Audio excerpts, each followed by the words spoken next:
Hey everybody, welcome back. Okay, so in this video we're going to deal with theme number 2, how do these technologies change us? And we're going to deal with the fact that they make us less connected to nature, less connected to community, and more self-centered. So that all sounds fun. They do also keep us safe and keep us warm, and those things are good.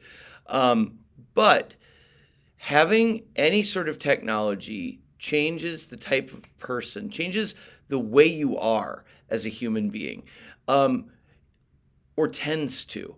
It's important to say that after I talk about this, once we're aware of these things, we can make choices to try to mitigate the kind of, I don't want to say inevitable consequences, but the consequences that tend to arise from these technologies. So let's start with this. Okay, first of all, they make us less connected to nature. We talked about that in terms of permanent housing, and it's sort of obvious. I just wanted to reiterate this idea. If we are inside all the time, if we are feeling as though the temperature should be accommodated to whatever we want, we tend to become a species that is not connected to nature. It makes us less active. It makes us less likely to be soothed by nature because we're just not spending time in it, even though research suggests that that is the best way to take a break. But it's something that you have to make an effort to do because we are so comfortable inside nowadays. But it's worth understanding that changes us as human beings. We are less able to be soothed. We're less active because of this. Okay. Second, less connected to community. This kind of makes, well, it doesn't kind of make sense. It makes complete sense. All of this technology designed to keep us safe from other people makes us think of other people as untrustworthy, as potential enemies. Our general orientation is that there are friends and family, and then there are strangers / potential threats.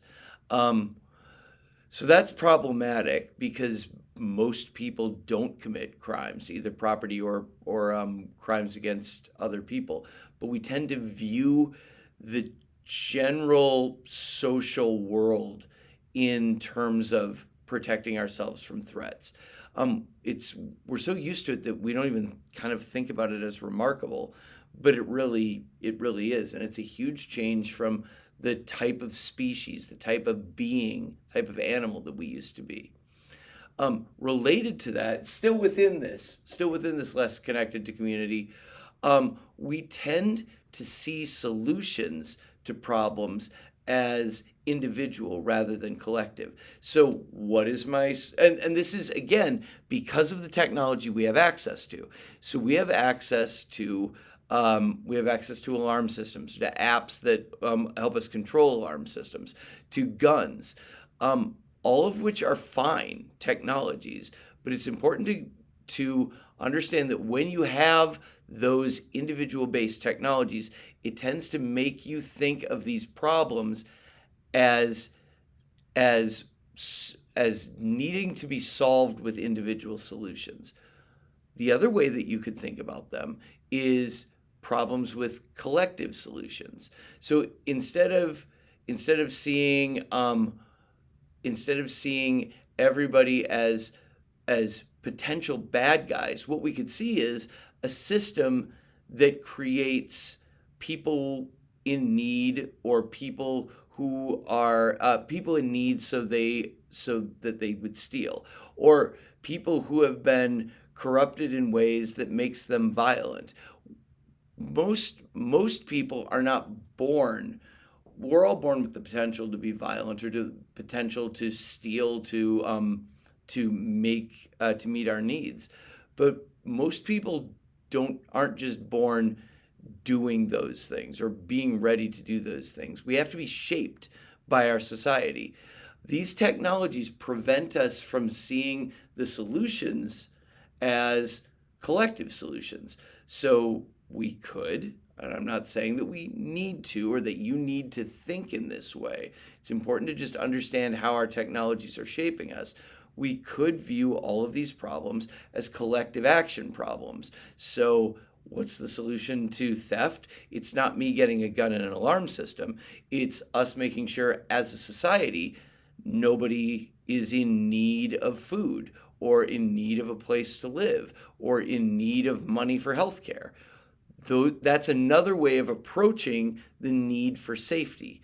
Or we could, instead of viewing particularly men as potentially violent, we could view that as a situation where, as a society, we turn male babies into 18 to 20 years later, 12 to 20 years later, into potentially violent offenders.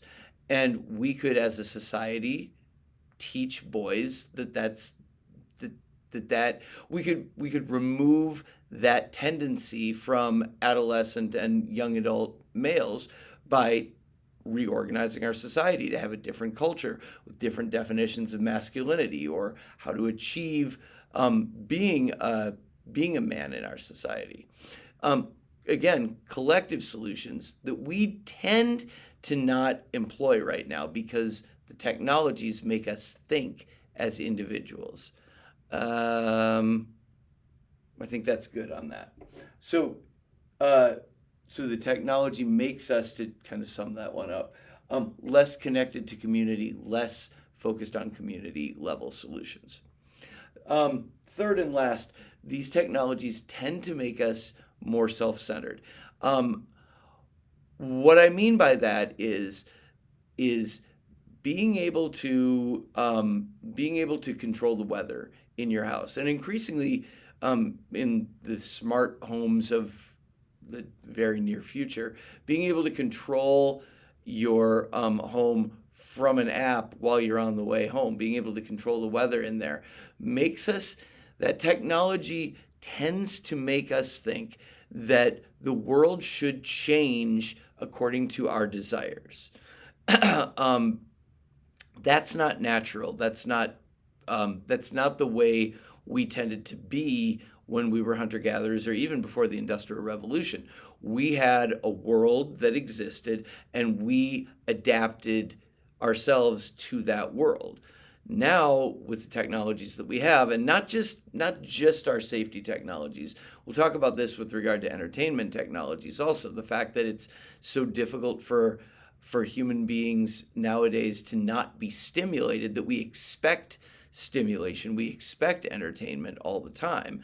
This tends to go in that direction as well, of making us more self-centered.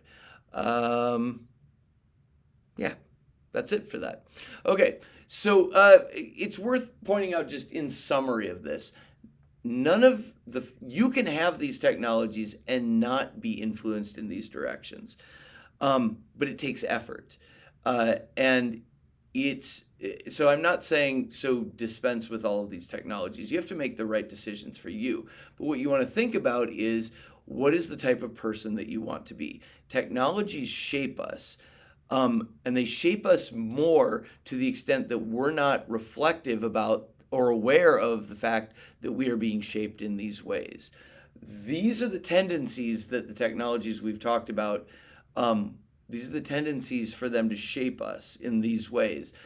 In order to not have that, you have to think about, what is the way I want to be in this world? Start there.